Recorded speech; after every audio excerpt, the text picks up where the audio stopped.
time for the Big 5 at 5 presented by Toyota. He's the only person to serve as head coach at 3 Big 5 schools, and he also has 600 career wins. Fran Dunphy's journey has taken him from Penn to Temple and now his alma mater, Salle. Pat Gallen got a chance to sit down with the 76-year-old legend and talk about the changing landscape of college hoops. Let's talk about the Big 5. You are a huge proponent of it. How do you think the last couple of years have been with the new changes implemented? And this past year, you know, the championship game saw about 14,000 people at Wells Fargo Center. Seems like a good number. The triple header at the Wells Fargo is good. You know, we were lucky enough to be in that final game. Again, we didn't play as good as I would have liked us to play.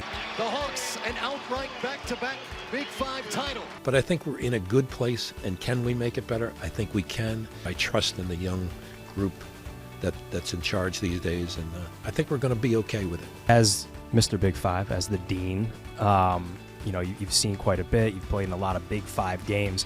What's been your favorite part of being in that, immersed in Philly basketball over the years? I think most people in my world would talk about the relationships, whether it's the relationships with the guys on your team or it's the fellow coaches that you work with. If we're all in Orlando, Florida at an AAU tournament, oftentimes the 5 or 6 of us would be sitting together. Right.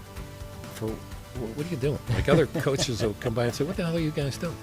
Well, and we're oftentimes recruiting the same kid. Right.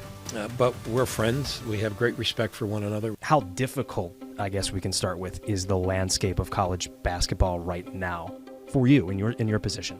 It's free agency. There's no salary cap.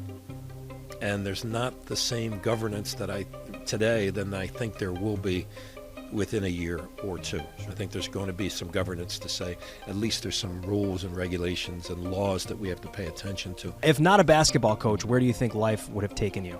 Teaching somehow, some way, but hopefully doing good for others. I yell at my guys all the time about this.